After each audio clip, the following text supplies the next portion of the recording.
नमस्कार, मी रमेश जावीर. घोडेखोर येथील एका वृक्षावर धनेश धनछडी नर मादी जोडी राहत आहे.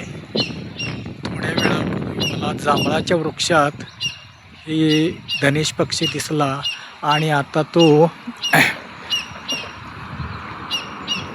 शिसव वृक्षावर बसलेला आहे, फांदीवर आहे. त्याची जोडी सोबत आहे